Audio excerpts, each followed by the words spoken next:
So, you want to be a shoutcaster. That's basically what I'm looking at today. And I figured I'd do a bit of a blog or a vlog or whatever you like to call it. A bit of a guide, I think is safe to say, of how to really become a shoutcaster.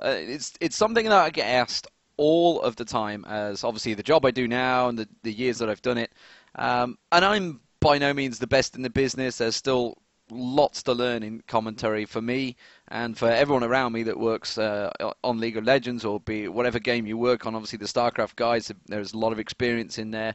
And of course you also look at the real sports, the real life sports, the footballs, the Formula Ones, the NASCARs, whatever you want to commentate on, NFL, NBA, anything at all.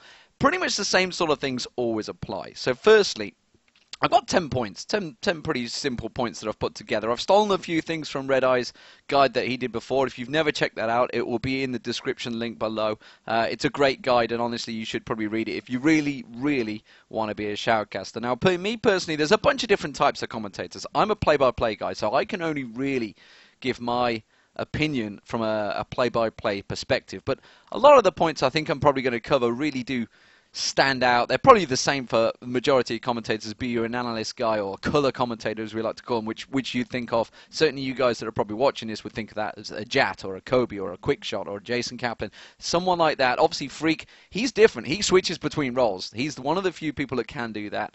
But myself, the Joe Millers of the world, Rivington, we're all play-by-play commentators. And obviously I'm coming from a League of Legends perspective right now, because that's really what I'm doing right now as a full-time job. The first time I've been a shoutcaster as a full-time job. So I feel I'll try and help you guys out. I've watched a lot of commentary. I've been back at home since the All-Stars, and I've been watching quite a few of the streams and various tournaments that have been going on. And it's quite clear that some of you guys need help. You just need bit of experience, bit of, just help out overall. So firstly, the number one thing, the most important thing that a commentator, and really it's nothing you can do about, unfortunately, it's the voice. If you haven't got the voice for it, sorry guys, it's probably not going to work out for you. If you have a voice that people just don't like, well, you can't do anything about it. I often see it, and Quickshot will have it. For example, Quickshot, some people just don't like his accent. Well, not a lot you can do about that, unfortunately. And you either like it or love it. And it's the same with me. And obviously the various people in the world probably absolutely detest my voice.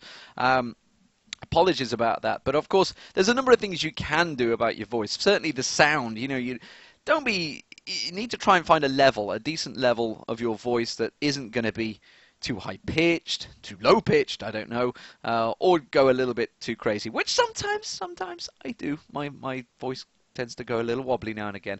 And secondly, you need to enunciate your words. You need to get them across clearly, because certainly from my perspective, the European perspective, a lot of the European viewers are not native English speakers. Obviously England is, but there's a lot of countries in Europe, not just England.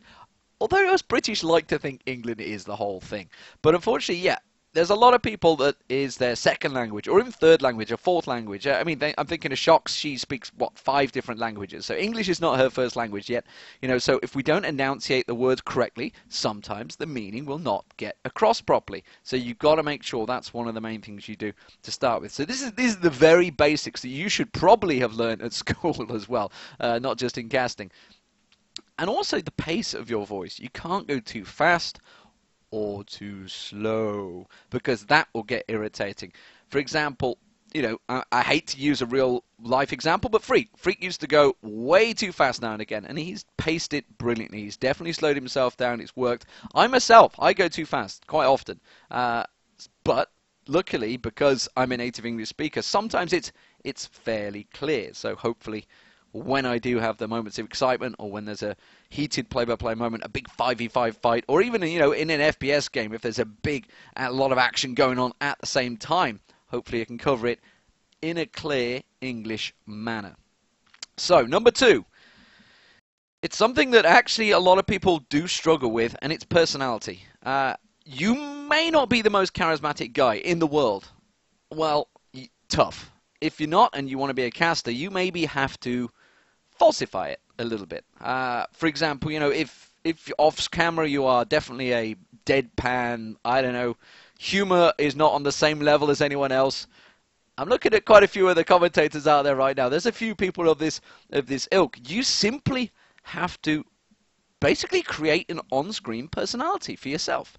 I'm thinking of, say, look at Day 9, maybe, for example. Day 9, I know I've met him off air as well as on air. His on-air personality is amazing. He's really got it down to a T. Off air, he's not quite as exciting.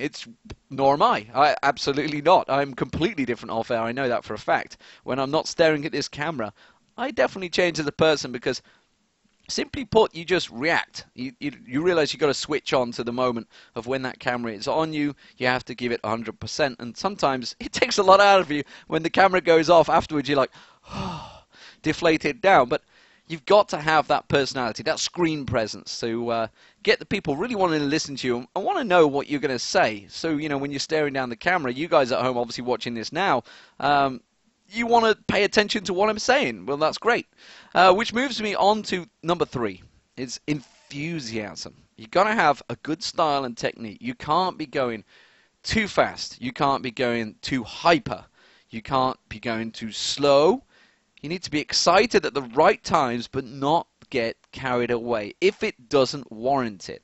If there's an exciting moment, for example, a team is about to win the World Finals, then yes, obviously that is the right time to be excited.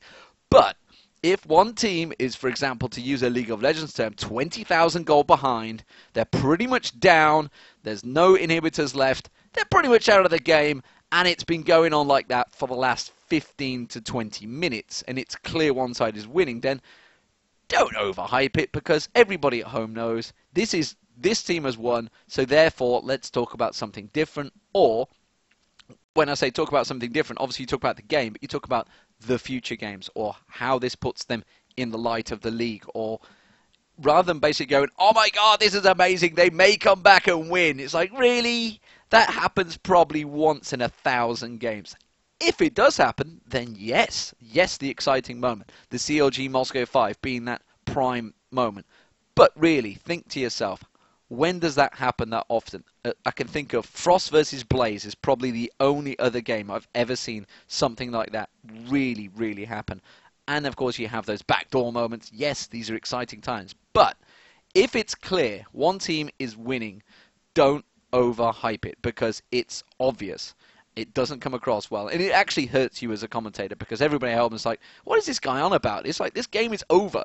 And there's so many people in all sorts of warps of games that have seen this. For example, Counter-Strike. If it's 15-0, then, oh my god, they might come back and win. Well, probably not. Probably not. Let's be obvious there. So fourth, this comes on to the 4 Ps, which is a props to Red Eye, because this is really the meat and potatoes of casting. And firstly, it is preparation. Preparation is a big point in shoutcasting. It's something that you guys at home will never ever see, and it's obviously something that clearly, when I've been watching some of these commentators working on whatever tournaments, then preparation sometimes isn't done correctly. And honestly, sometimes it can't be. Sometimes you have to deal with it on the fly, especially if it's like a straight knockout tournament and you're going back to back to back with teams. You probably can't research a 500 team tournament. But if you've only got 12, 16 teams, you can at least be pretty well prepared by exactly every single team and the team champions, the players that are in there, the picks they're going to do, or in an FPS perspective, the routes they're going to take probably. If they're attacking a bomb site, they're going to go from this route because that's how they did it against X, Y, and Z. There's always preparation required. You have to know your game. That's another part of it. You have to know what the hell you're talking about. Sometimes it comes across, and I use Rivington as an example as this one because I remember seeing a Reddit discussion about Rivington before. It's like, he doesn't know anything about the game. He's always asking questions.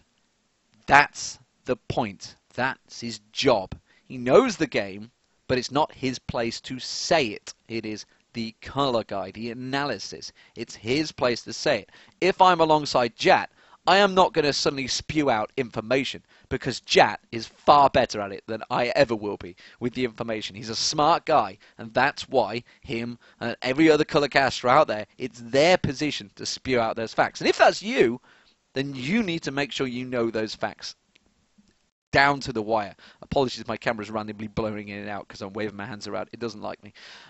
You've got to make sure you use the right terminology as well.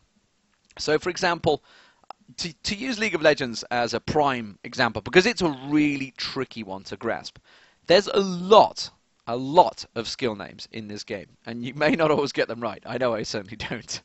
Void Spikes, Vorpal Spikes, I keep getting those between as well. One is done by Kha'Zix, one's done by Cho'Gath. You've got to get the right one down. There's a lot of terminology in this game, and honestly, if it's a champion, for example, that probably is not that common in the scene, for example, let me think of... Okay, Sejuani. Sejuani is going to get played a lot in the next upcoming summer split. I foresee it as being probably one of the strong junglers. I do not know the names of the skills of that champion. And chances are, probably 90% of the public watching this, random stats right there, 90% of the public watching this probably don't know either. Luckily, I have Quickshot alongside me to give me the names. But obviously everybody else at home does not have that. So, when I will introduce Sejuani as the champion in the game, I'll suddenly say, oh, he's using his Q, or his W, or his E, or his ultimate R. And then, slowly but surely, I will work it in as the weeks go by, we're working the names of it. For example, Thresh. Thresh throws out a lantern. Everyone at home knows that. The lantern goes out, you can click it and pull back. It's Dark Passage. And I've only lately started calling it Dark Passage. When we first started coming in, you'd call it the lantern. Throwing out the lantern, he's catching the lantern. Now, he's taking a ride on the Dark Passage. He's pulling the Dark Passage, or he's using the Dark Passage. Watching Mad Life in absolute awe at All-Stars, that was what he was doing. It's the Dark Passage. Suddenly everybody starts clicking. Oh, the Dark Passage. Karthus Ultimate. Everybody just knew the Karthus Ultimate's being used. Everyone knows what that means. But now we start calling it Requiem. These things, you have to bring them in slowly. And obviously, if you're not casting the game all of the time, then that's simply a tricky point, and you have to keep up with the scene and see what they're doing. Another point, for example, for first-person shooters, not everybody is going to know the name of the guns. Not everybody. They're going to know maybe it's an SMG, but they might not know it's an AK-74U. Well, you just say the SMG instead, because it's simple. Sniper rifle, well, it could be an AWP or something, or it could be a... I can't even think of the other bloody name. The other one that's really weak in Counter-Strike, but it lands the headshots, and wow, 100% kills right there. So there's a lot of different things that you've got to slowly bring into the community, and the viewers especially, to obviously teach them, really effectively teach them your game. That's what you're doing.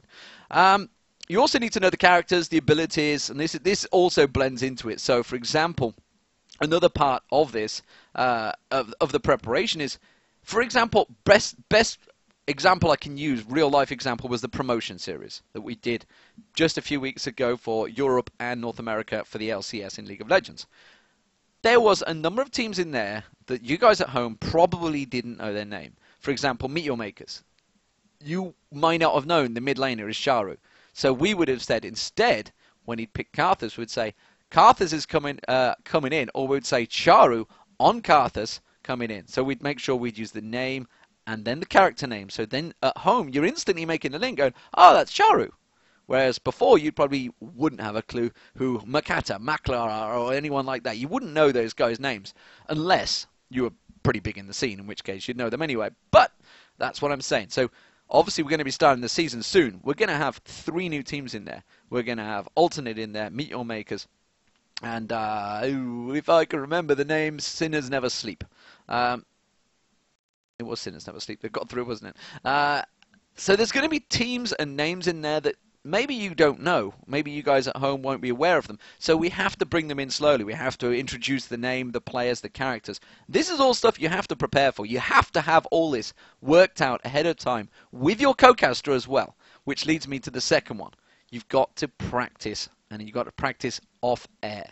So many times I've tweeted out something and it's like, what are they doing? Why are they doing it this way? Like, well, you know, these are new guys. They've got to learn. No, you don't learn on air. If God forbid we were sat there suddenly during an LCS broadcast and we're like, oh, sorry guys, we're just learning this as we go. That's not commentating. You learn off air. You practice your ass off so you get it right when you're on this camera. That's just unforgivable for every time I hear it. And so many times it's like, well, I've never cast with this guy before. Why did you not jump on Skype or TeamSpeak or any other communications software and practice with them for a couple of hours?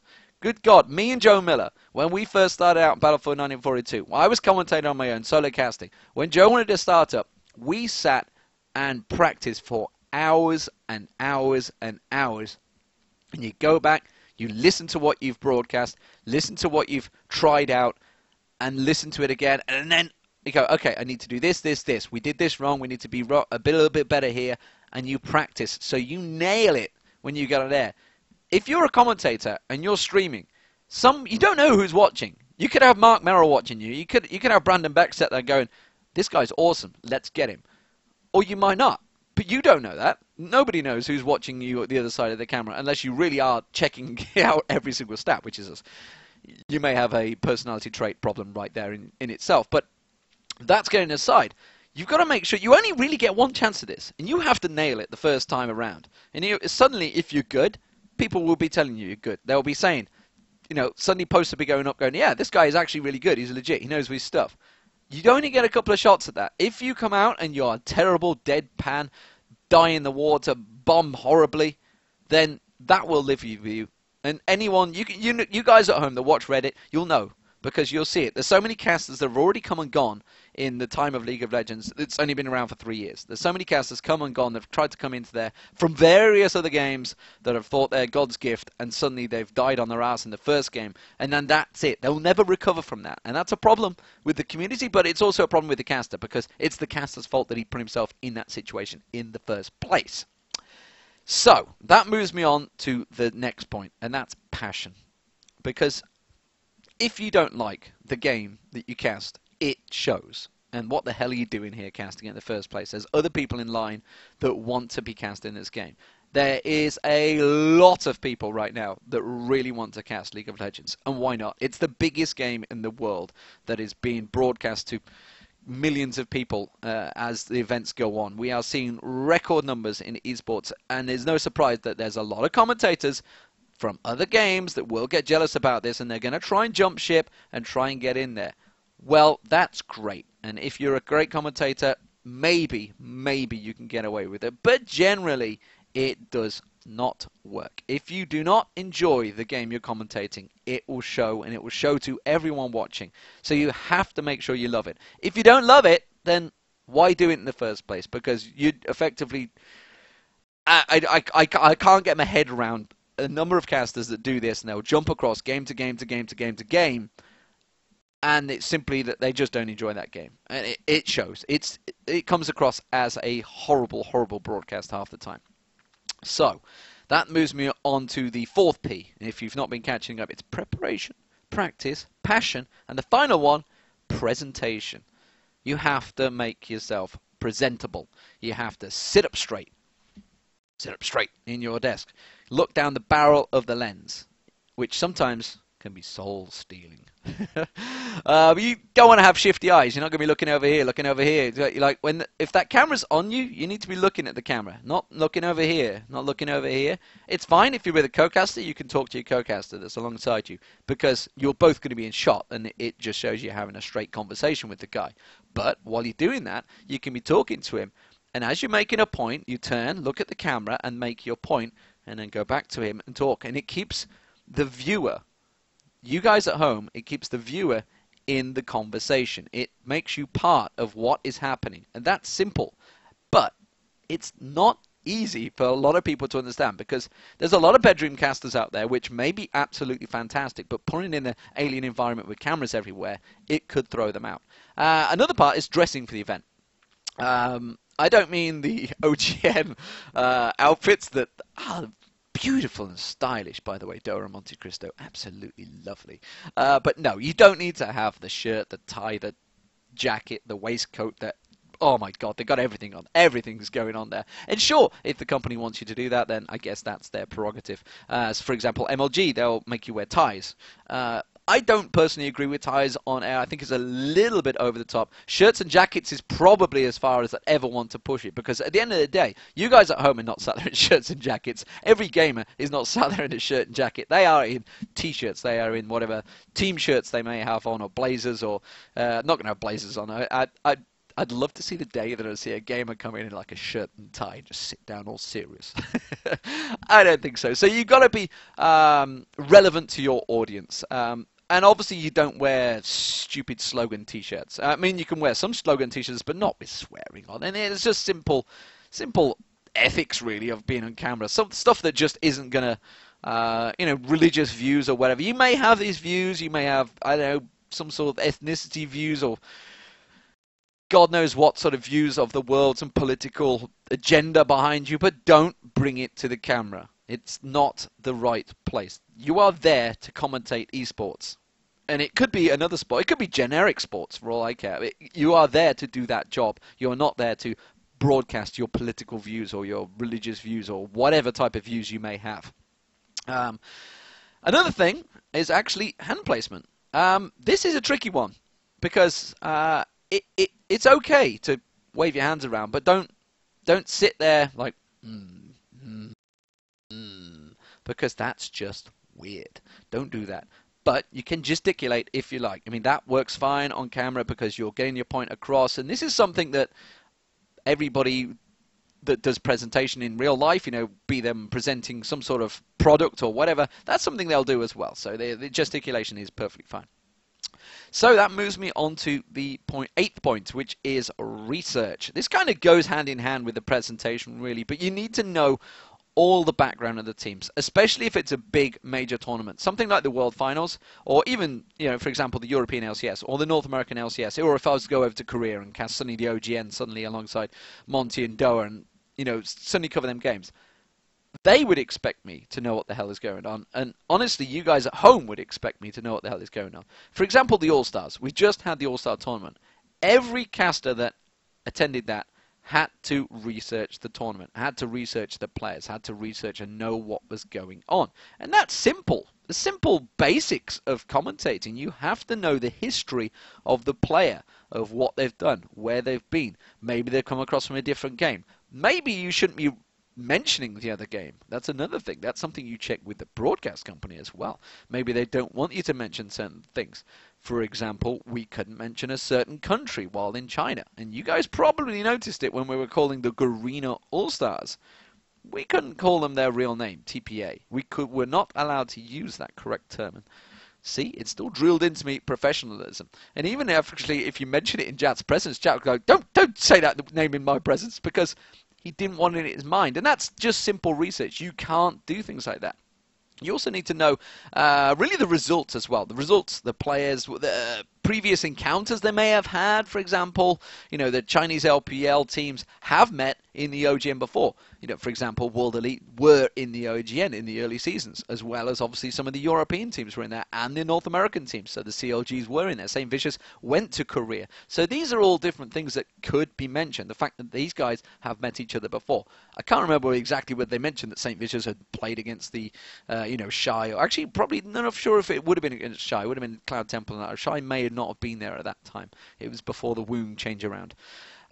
You also need to know the event history. Obviously, the All-Stars was a simple first event. But, for example, we're coming into the summer split. So the event history is there because there's been a spring split. Fnatic won it in Europe. TSM won it in America. These are things that will get mentioned as the season goes on. You're going to be talking about it because it's relevant to when we come to the end of the summer split. And it's the same in any single game you're going to be casting. Personally, I'm an FPS caster, so if I was to say go do a Call of Duty tournament, I would have to make sure I knew the history of that Call of Duty background, maybe when I missed out. I mean, it was Call of Duty 4 Pro Mod I used to cast, but we're a long time back. I wouldn't be going into Black Ops or Ghost or whatever the heck is coming out next for Call of Duty. But if you were going to go to one of those tournaments or CSGO or something like that, then you would want to know that NIP are on the top of the chain and you want to give the history, the stats, they've beaten XYZ in this tournament and, last time these guys met, it was this score. All these sort of stats, people will have whole folders of it. For example, prime example right now for me is Apollo in StarCraft 2. That guy carries around a book with him, and he has notes of all variety in there of various historical facts, when these guys have met, what sort of builds they did, and why they did it. There's all sorts of facts, and this is why these guys become the top of their game, because they have to put the work in. It's not as simple as just sitting here on camera, doing your thing, and then you clock off. And there's so many people that ask me, it's like, what do you guys do? You know, when you're only working Saturday and Sunday. Not quite, guys, not quite. There's quite a lot more involved than that. And that actually moves me on to the camera and the live events, because we are there for the Friday, Saturday, Sundays, whatever days it is.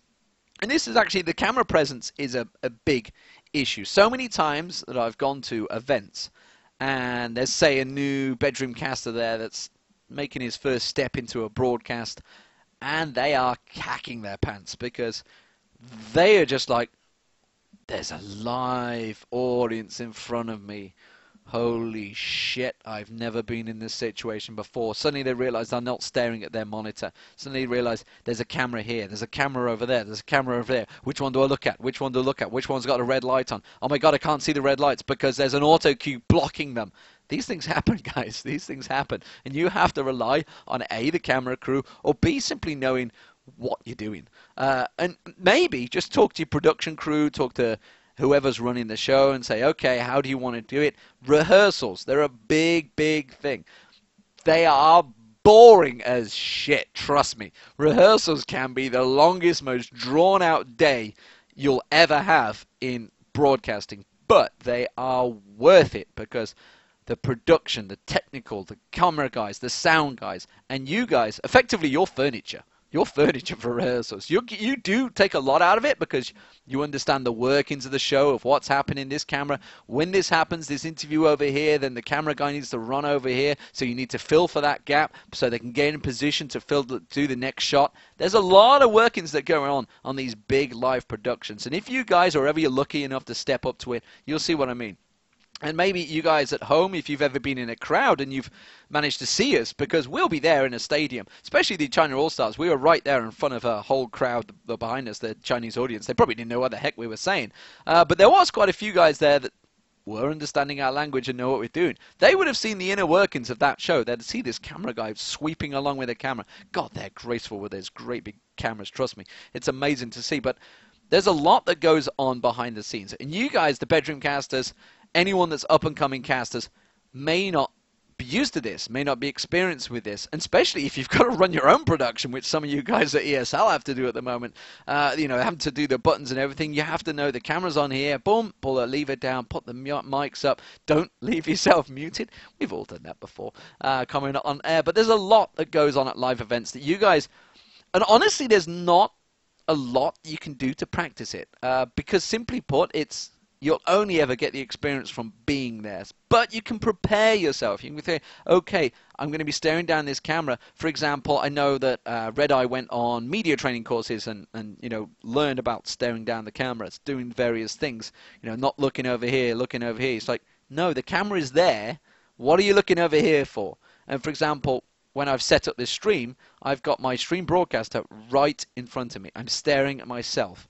I haven't put it over here on my second screen because I'd be looking over here all the time, and that just looks stupid on camera.